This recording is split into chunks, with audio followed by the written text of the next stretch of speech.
Welcome to Beyond the Transaction, a podcast focused on payments for the ISV and fintech world. I'm your host, Todd Linden, and I'm CEO of Woodforest Acceptance Solutions. Each week, I'll sit down with leaders across payments and financial technology to unpack how real businesses scale through better data, smarter infrastructure, and aligned partnerships.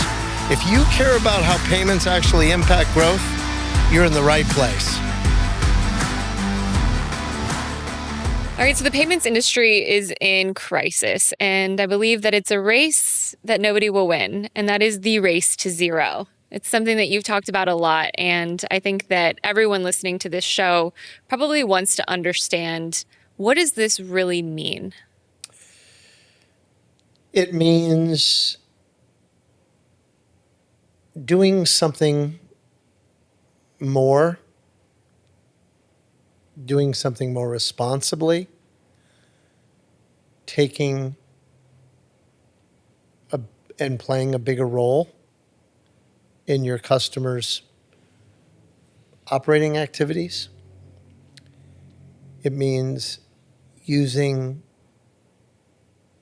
the resources, which I believe are a byproduct of the services that we provide to our customers, to the merchants in this case, and becoming more important and more useful and more value added to the merchants. So that's the positive side, but as the skeptic in this conversation, why wouldn't a lower price just be better for my business? Because a lot of the things that business owners and operators of all sizes, of all market segments, the demands on their business that surround their payments have much more to do than authorizing a payment electronically and having it deposited into their checking account, their operating account. Since the advent, and a lot of my colleagues will think, oh my, we don't need a history lesson from Todd Linden on this, but since the advent of electronic terminals and payments, which obviously has evolved and gotten better and better and faster and more immediate and all that, but since that time, the margins have been eroded and crushed by sales activities that exist out there that are just save the merchant money and get their payment business. Get the clicks, aggregate up a volume business, a portfolio of customers, and that's how you operate your payment business. And then what happens is you leave, first of all, in the process of doing that for so long, merchants are bombarded by people coming in their door every time wanting to save them money on their payment processing and guaranteeing them they can do it. And once in a while, they'll guarantee them better service and that they're going to be here for them when they need them. And then there's been a little lift in recent years because, there's the fully integrated Square, Clover, our Delta First, Lightspeed. There's a bunch, right, out there, and that do a little more. But it's basically, that comes with, an additional, software fee, SaaS fee for, the other components of those solutions. But in the end, it's still more of the same. It's the race to zero. And so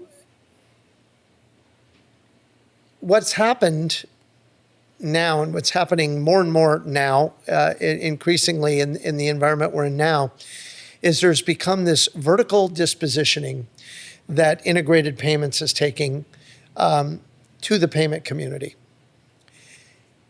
And to a certain extent, it is helping to eliminate that race to zero mentality because there's an articulation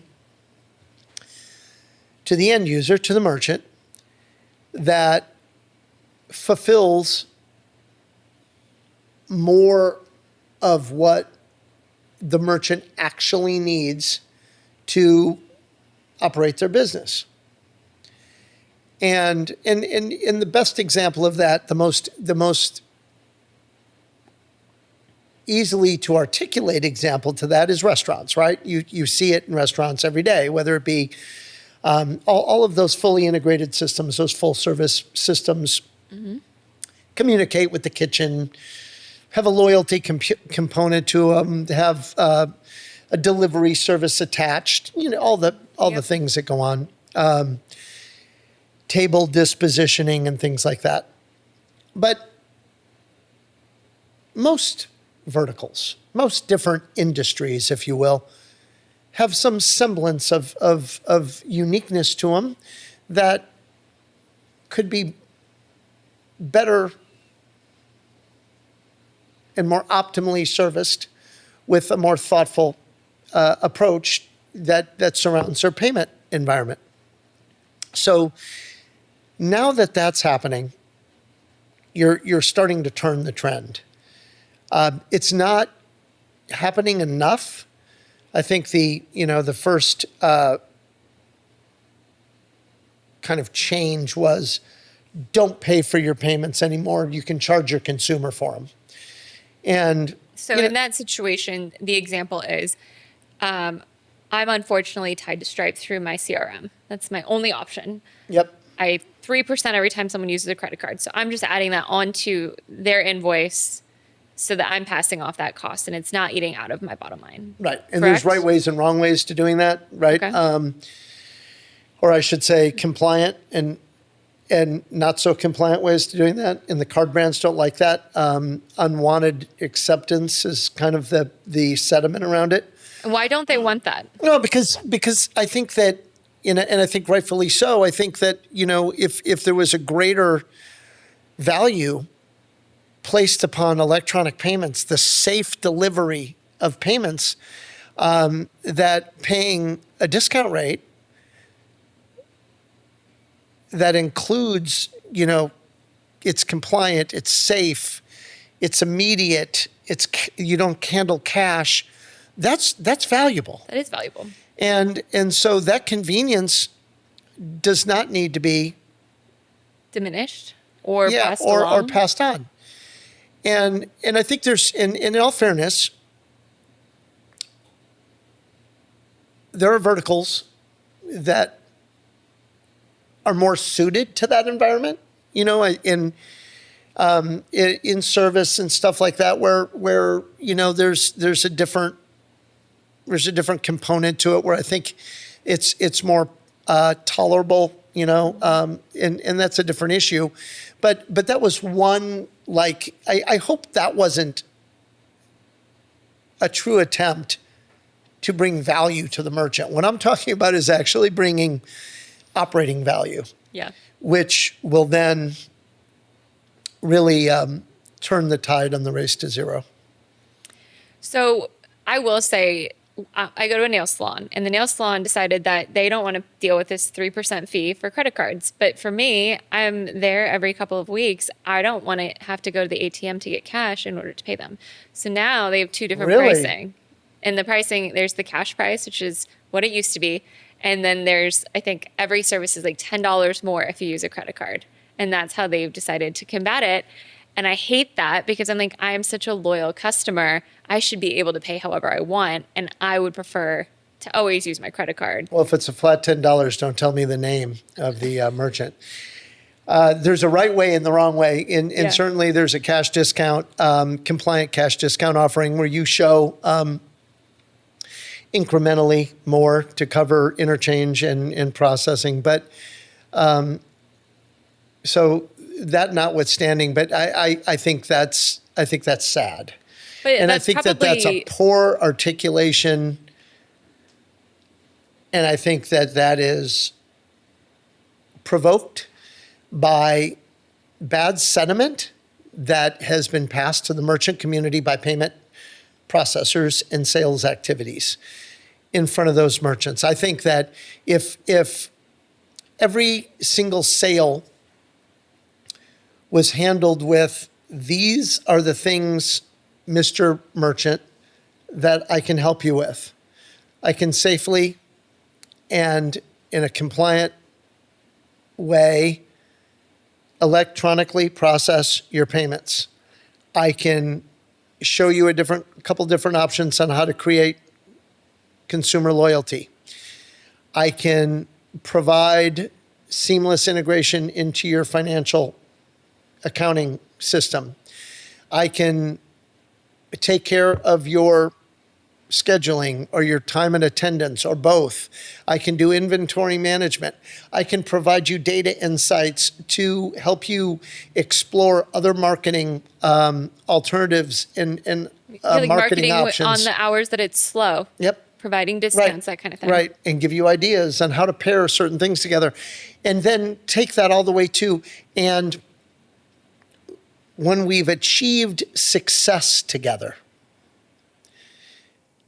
then modeling that out and finding out where we can do more of that, where we can replicate that. If indeed you have ambition to expand your business, that is not going to be met with, Let me pass this on to the and it's consumer. not also going to be met with a race to zero mentality. It's going to be welcome if it's driven by a proper amount of empathy gathering by the independent sales organization, bank, payment processor, whoever it is talking to that merchant. If there's a real fit, if there's genuine concern to empathize, then 3% feels great. and provide those services, it goes well beyond that because they're hiring somebody to do things, or they're, as staff, as employees, or they are paying third parties, and usually both, to facilitate much of what I just used in that example to complete those tasks, and in some cases operate blind because they can't afford to contract for those services. I was just thinking that in the nail salon example, if you're able to tell them, here's when you're slow, if you were to do 15% off any service from 1 to 3 p.m. Tuesday through Thursday, then you could increase X, Y, and Z. All of those analytics and things, loyalty. If I had a punch card and got loyalty at any nail salon I ever went to, I would probably never leave, but nobody offers that. There's so many little things that would then give a huge boost in that business's environment to creating that repeat customer experience where it's not just hoping and wishing that, hey, this person's going to continue to give me What their if it's service. what if it's a digital punch card that is of your likeness? And I'm not meaning that in any kind of overbearing, bothersome way. I mean something that fits your person.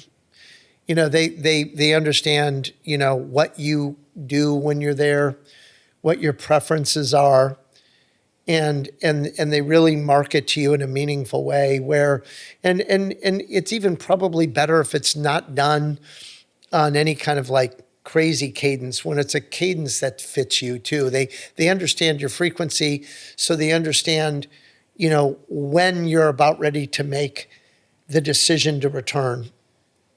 And maybe based on season and experience with you, that it's thoughtful marketing. And yeah, we see it. We see it in our social media feeds. We see it a lot of places, but we don't see it on an SMB level that really is meaningful. And it's those SMBs that need the help. 100%. They need it the most. Yep. They absolutely need it the most. And we have it to give to them. That's the piece that's so frustrating. We can do this, but you can't do it in an environment that doesn't care to empathize with its customers. I think it's important too for a merchant to see that yes, there is a cost associated with taking card, right? But there are, of course, so many value points. Your episode with Perrin was a great example of how he was talking about slightly larger scale businesses, for example, logistics, and how that most of these guys in logistics are like, no, no, no, I do not do credit card. I'm doing, $500,000 deals, right? But then those are sitting on the books for 60, 90 plus days versus had they just gotten paid before, their cash flow, the way that their business could operate would be very, very different. They wouldn't need outside funding in a lot of situations because they would have that money accessible to them overnight in some circumstances. Yeah, Perrin does a great job, and he's dealing with it, in stride. And I mean by the fact that, I can't wait to do even more with him. The first thing he's doing is just telling the story that, you can have your money faster and it doesn't have to be as expensive as you think it is to get your money faster. That's a true story. But what happens when he starts to use some of these business intelligence tools to help large ticket, big movers of industry towards data analytics of their own? I mean, I don't, and some people say, oh my God, how would, those things are going to be hard. The universe isn't big enough. It's too specialized. I don't believe that. I think there's so many things you can do to help them, even if it's with how to move around governance. And so the B2B market's a whole different story. But it's the race to zero that exists. In the example you just gave, in Perrin's example, actually alienated B2B marketplace penetration by our business. It's greenfield for him. He's out there, You're right. You're so right. Yeah, because everybody's like, well, there's not going to be any race to zero there because they're not even going to listen, right? Mm-hmm. And so, so that's a good point. It's a weird way to look at it. I think it's a great way you position the question. So, in terms of the race to zero, if we're talking to a merchant, what are the three things that you're telling them as to why this is just absolute not the way to be living your life or running your business? Let's close on that. That's a great question. I'm going to do two things. I'm going to do it if I'm a sales entity or an ISV, either one, and I'll do it as a merchant. As a merchant, I think merchants have to demand more. I think merchants should have a basic, kind of checklist in their head that I'm not interested unless you're interested in really finding out what I need. And there's 3 or 4 areas that I think that I require help in. And if you can't fulfill those, I'm not even interested in hearing about saving 5 basis points, 10 basis points, 5 cents a transaction, whatever the case is. Conversation ends right there. But let's talk about the payment professional. We're doing a lot with community banks now too. And I think there's a modernization that can take place there. But it doesn't matter who you are, the community banker, the big banker, the ISO, or the ISV. They're all level to me if they're coming in with a leveled offering. They need to talk about, how can I help you understand your business today, process your payments better, service you better, and how can I get to the point where I can show you how I can help you grow, how I can help you expand your business, how I can help you make more thoughtful about the way you purchase inventory, hire people, expedite checkout, make checkout more elegant, which is really important. I